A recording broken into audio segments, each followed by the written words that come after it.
ಇದು ಮಂಡ್ಯ ಜಿಲ್ಲೆಯ ಹುಲಿಕೆರೆಯಲ್ಲಿ ಇರುವಂತಹ ಸುರಂಗ ಮಾರ್ಗ ಏಷ್ಯಾದಲ್ಲೇ ಎರಡನೇ ಬಹಳ ದೊಡ್ಡ ಸುರಂಗ ಮಾರ್ಗ ಅನ್ನುವಂತಹ ಮಾತು ಕೂಡ ಇದೆ. 41,192 ಮೀಟರ್ ಉದ್ದ ಇದೆ. ಈ ಕ್ಷಣ ಇಲ್ಲಿ ನೀರು ಕಾಣ್ತಾ ಇಲ್ಲ. ಇದೇನು ಅಂದರೆ ನಲ್ವಡಿ ಕೃಷ್ಣರಾಜ ಒಡೆಯವ್ರನ್ನ ನಾವು ನೆನೆಸ್ಕೋಬೇಕು ಈ ಕ್ಷಣ. ಯಾಕಂದರೆ ಅಂತಹ ಪ್ರತಸ್ಮರಣೀಯರ ಒಂದು ಅಧೀನದಲ್ಲಿ ಮತ್ತು ಸರ್ ಮಿರ್ಜಾ ಇಸ್ಮಾಯಿಲ್ ಅಂದರೆ ಆ್ಯಕ್ಚುಲಿ ಇದು ಸರ್ ವಿಶ್ವೇಶ್ವರಯ್ಯ ಅವರು ಮಾಡಿದಂತಹ ಪ್ಲ್ಯಾನ್ ಇದು. ಅವರು ಇದು ಕಂಪ್ಲೀಟ್ ಇಂಜಿನಿಯರಿಂಗ್ ವರ್ಕ್ ಎಲ್ಲ ಶುರು ಮಾಡಿ ಇದರ ಪ್ಲ್ಯಾನ್ ಆ್ಯಂಡ್ ಪ್ರಿಪ್ರೇಷನ್ಸ್ ಎಲ್ಲ ಮಾಡಿ ಅದನ್ನು ಅಧಿಕರಿಸಿದವರು ಸರ್ ಮಿರ್ಜಾ ಇಸ್ಮಾಯಿಲ್ ಅವರು. ಮತ್ತು ಆ ಕಾಲದಲ್ಲಿ ಔಟ್ ಸೋರ್ಸಿಂಗ್ ಅಂತ ಏನು ಹೇಳ್ತೀವಿ ಅಂದರೆ ಅಫ್ಘಾನಿಸ್ತಾನದಿಂದ ಲೇಬರ್ಸ್ನ ಕರೆಸಿ ಇದು ಈ ಬಂಡೆನ ಕೊಡಿಸಿದ್ದು. ಅಂದರೆ ಒಂದು ದಿನಕ್ಕೆ 1.5 ಆಣಿ ಅವ್ರಿಗೆ ಕೂಲಿ ಕೊಡ್ತಾ ಇದ್ರಂತೆ. ಕೊಟ್ಟು 5.5 ಲಕ್ಷ ಬಜೆಟ್ನಲ್ಲಿ ಮಾಡಿದಂಥ ಏಷ್ಯಾದ ಎರಡನೇ ಬಹಳ ದೊಡ್ಡ ಸುರಂಗ ಮಾರ್ಗ ಇದು. ಹಾಗಾಗಿ ಇದು ಹೆಚ್ಚು ಕಡಿಮೆ ಸುಮಾರು ಕಿಲೋಮೀಟರ್ ಗಟ್ಟಲೆ ಇದೆ. ಜೊತೆಗೆ ಇದು ಇಲ್ಲಿ ಬಹಳ ಪ್ರಸಿದ್ಧವಾದಂತಹ ಜಾಗ ಇದು.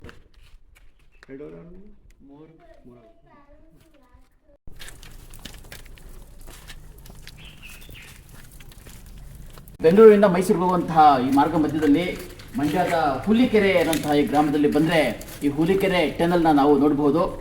ಆಗಲೇ ಹೇಳಿದಾಗೆ ದೊಡ್ಡ ಕಡಿದಾದ ಬೆಟ್ಟವನ್ನು ಬೃಹತ್ ಭವ್ಯವಾದಂಥ ಒಂದು ಟನಲ್ ಆಗಿ ಸುರಂಗ ಮಾರ್ಗವಾಗಿ ಮಾಡಿಕೊಟ್ಟಿದ್ದಾರೆ.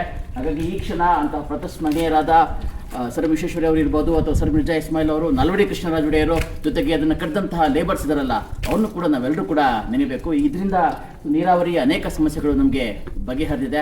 ಹಾಗಾಗಿ ಸರ್ ವಿಶ್ವೇಶ್ವರಯ್ಯವರ ಆ ತಾಂತ್ರಿಕ ದೂರದೃಷ್ಟಿಗೆ ಮತ್ತು ಅವರ ವಿಷನ್ಗೆ ನಾವೆಲ್ಲರೂ ಕೂಡ ಚಿರಋಣಿ ಆಗಿರಬೇಕು. ಅಂದರೆ ಹೆಚ್ಚು ಕಡಿಮೆ ಆಗಸ್ಟು ಸೆಪ್ಟೆಂಬರ್ ಅಂತ ಸಮಯದಲ್ಲಿ ಬಂದರೆ ನಿಮಗೆ ಇಲ್ಲಿ ನೀರು ತುಂಬಿ ಹರಿತಾ ಇರುತ್ತೆ. ಬಟ್ ಆ ಸಮಯದಲ್ಲಿ ಅಲ್ಲಿ ಇಲ್ಲಿ ನಿಂತ್ಕೊಂಡು ರೀಲ್ ಮಾಡುವಂಥದ್ದು ಕೂಡ ಜನರು ಇದ್ದಾರೆ. ಹಾಗಾಗಿ ಹುಷಾರಾಗಿರಬೇಕು. ಇಲ್ಲಿ ಆ ಸಮಯದಲ್ಲಿ ಬಂದರೆ ನೀರು ತುಂಬ ಫೋರ್ಸ್ ಇರುತ್ತೆ. ಹಾಗಾಗಿ ಇಲ್ಲಿ ಹತ್ರ ಬರೋದು ಕೂಡ ಬಹಳ ಅಪಾಯಕಾರಿಯಾದಂಥ ಸಂಗತಿ.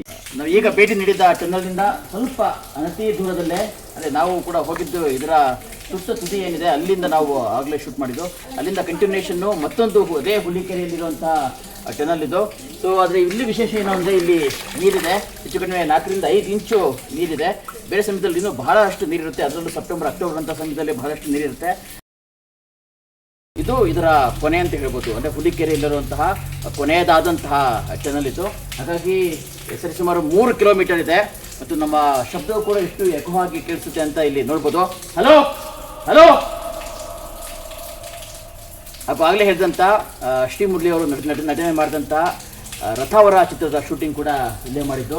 ಸೊ ಆ ಚಿತ್ರದ ಪ್ರಾರಂಭದಲ್ಲಿ ನೀವು ನೋಡಿದ್ರೆ ಗೊತ್ತಾಗುತ್ತೆ. ಹುಲಿಕೆರೆ ಗ್ರಾಮಸ್ಥರಿಗೆ ವಿಶೇಷ ಧನ್ಯವಾದಗಳು ಅಂತ ಕೂಡ ತಿಳಿಸಿರ್ತಾರೆ. ಅದರಿಂದ ಅನೇಕ ದೃಶ್ಯಗಳು ಇಲ್ಲಿ ಶೂಟ್ ಮಾಡಿದ್ದಾರೆ. ಅದ್ರ ಇದೆ ಇದು.